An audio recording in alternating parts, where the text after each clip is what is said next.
यूनान था कभी, खो गया। मिस्र था कभी, खो गया।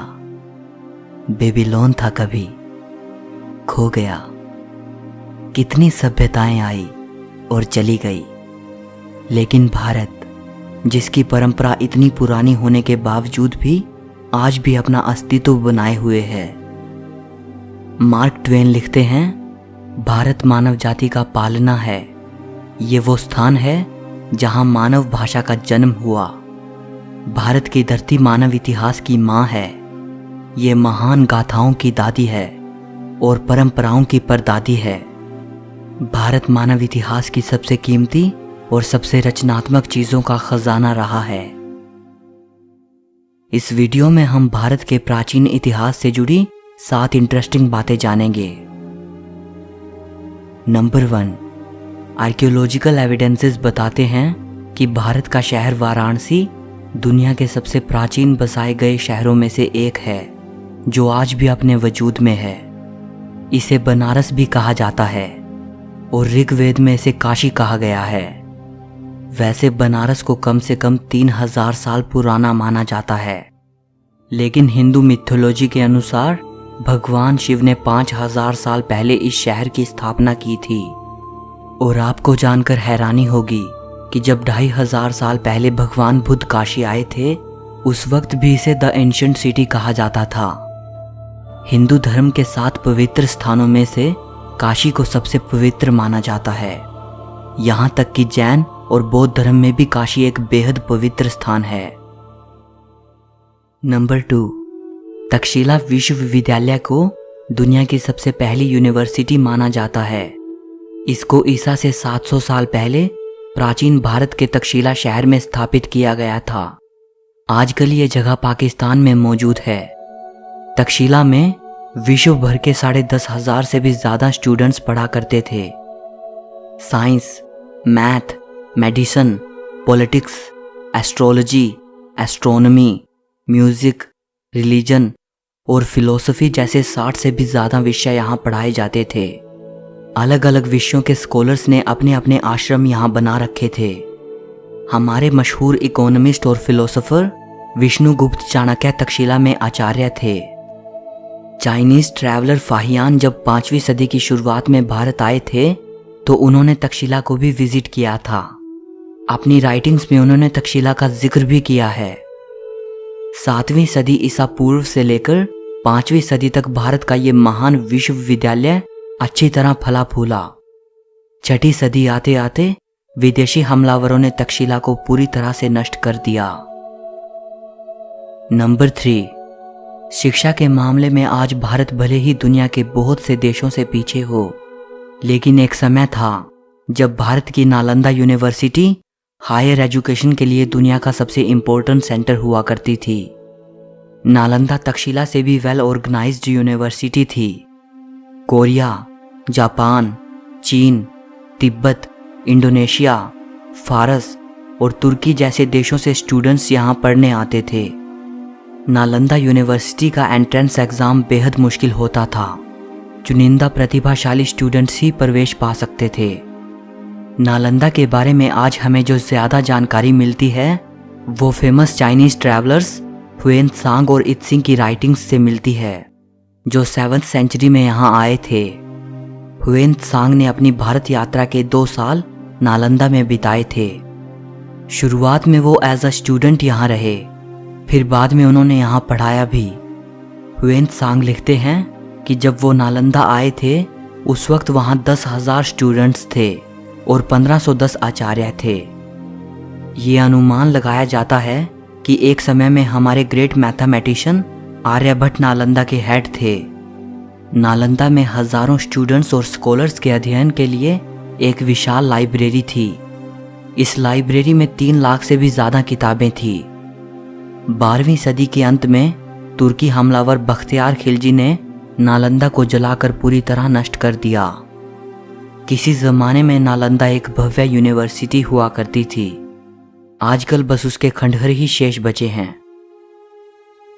नंबर 4, इंडस वैली सिविलाइजेशन के जन्म से ही भारत का इतिहास शुरू हुआ माना जाता है। ये दुनिया की 3 सबसे प्राचीन सभ्यताओं में से एक थी, मेसोपोटामिया, एंशिएंट इजिप्ट और इंडस वैली सिविलाइजेशन। और अगर इसे एंशिएंट इजिप्ट और मेसोपोटामिया की सभ्यताओं से कंपेयर करें तो इंडस वैली सबसे ज़्यादा वाइड स्प्रेड सिविलाइजेशन थी। अगर इंफ्रास्ट्रक्चर और टाउन प्लानिंग की बात करें तो इंडस वैली सिविलाइजेशन उस समय के लिए एक बेहद एडवांस्ड सभ्यता थी। सिंधु घाटी सभ्यता के बारे में यह माना जाता है कि यह सभ्यता 3300 ईसा पूर्व से लेकर 1300 ईसा पूर्व तक अस्तित्व में थी। लेकिन नई डिस्कवरीज ये बताती हैं कि यह सभ्यता कम से कम 8000 साल पुरानी हो सकती है। 1920 तक हमें इस सभ्यता के बारे में कुछ भी नहीं पता था। 1920s में जब इंडिया के आर्कियोलॉजिकल डिपार्टमेंट ने इंडस वैली में खुदाई की तो वहां इस सभ्यता के 2 पुराने शहरों मोहेंजोदारो और हड़प्पा के अवशेष मिले थे। इसके बाद ही हमें इंडस वैली सिविलाइजेशन के बारे में पता चला। मोहेंजोदारो और हड़प्पा ये दोनों साइट्स अब पाकिस्तान में हैं। सिंधु घाटी सभ्यता के बारे में अभी तक बहुत ही कम जानकारी मिल पाई है और बहुत से प्रश्नों का जवाब मिलना अभी बाकी है। नंबर 5, जीरो का आविष्कार भारत में हुआ था। 2 महान इंडियन मैथमेटिशियंस ब्रह्मगुप्त और आर्यभट्ट को जीरो के आविष्कार के लिए क्रेडिट दिया जाता है और जिनको आज दुनिया अरबिक न्यूमरल्स कहती है, इनका आविष्कार अरब में नहीं हुआ था बल्कि 6th और 7th सेंचुरी में इनको इंडियन मैथमेटिशियंस ने इन्वेंट किया था। अरब और फारस के लोग इनको हिंदू न्यूमरल्स कहते थे। अल किंदी जो कि अरब के मैथमेटिशियन थे और अल ख्वारिज़मी जो कि फारस के मैथमेटिशियन थे।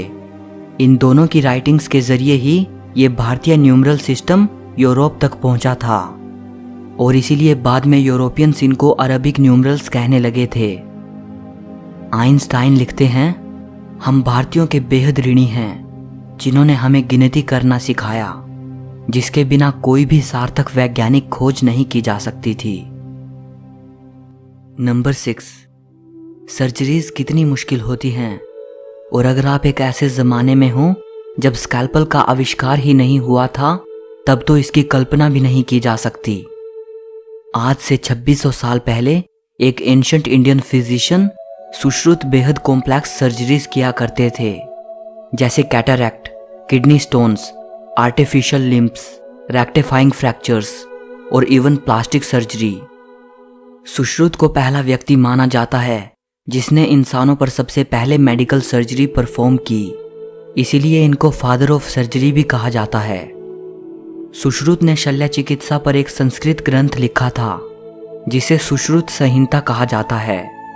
सुश्रुत संहिता को चिकित्सा पर लिखा गया most important surviving ancient treatise माना जाता है और इसे आयुर्वेद का फाउंडेशनल टेक्स्ट भी माना जाता है। सुश्रुत संहिता में 184 चैप्टर्स हैं जिनमें जिक्र मिलता है 1120 बीमारियों का, 700 मेडिसिनल प्लांट्स का, 64 प्रेपरेशंस फ्रॉम मिनरल सोर्सेज और 57 preparations based on animal sources. इसके अलावा बहुत से सर्जिकल इंस्ट्रूमेंट्स दर्शाए गए हैं। 8वीं सदी में सुश्रुत के इस महान ग्रंथ को किताब शाह शुन अल हिंदी नाम से अरबी भाषा में भी ट्रांसलेट किया गया था। एक और महान एंशिएंट इंडियन फिजिशियन थे महर्षि चरक, जो सुश्रुत के बाद और ईसा से 200 साल पहले हुए थे। इनकी शिक्षा तक्षशिला में हुई थी। चरक को पहला फिजिशियन माना जाता है जिसने डाइजेशन, मेटाबॉलिज्म और इम्यूनिटी के कॉन्सेप्ट को सामने रखा। महर्षि चरक की मेडिकल ट्रीटस चरक संहिता को आयुर्वेद की एनसाइक्लोपीडिया माना जाता है। नंबर 7, अगर भारत के इतिहास में झांकें तो वो बेहद वैभवशाली नजर आता है। ब्रिटिश रूल से पहले भारत दुनिया के सबसे अमीर देशों में शुमार हुआ करता था, या संभवतः सबसे अमीर देश। यूं ही नहीं, ये देश विश्व भर में सोने की चिड़िया कहलाता था। अगर कहा जाए तो गलत ना होगा कि इस देश की मैसिव वेल्थ ने ही इतने इन्वेडर्स को यहाँ आकर्षित किया। हैरानी की बात है कि इस देश को खोजने की चाहत ने अमेरिका की खोज करवा दी। कोलंबस जो भारत के लिए निकला था और गलती से अमेरिका पहुंच गया। और कोलंबस के महज कुछ साल बाद ही वास्को ड गामा भारत की जमीन पर कदम रखने वाला पहला यूरोपियन बना। सो इस वीडियो के लिए बस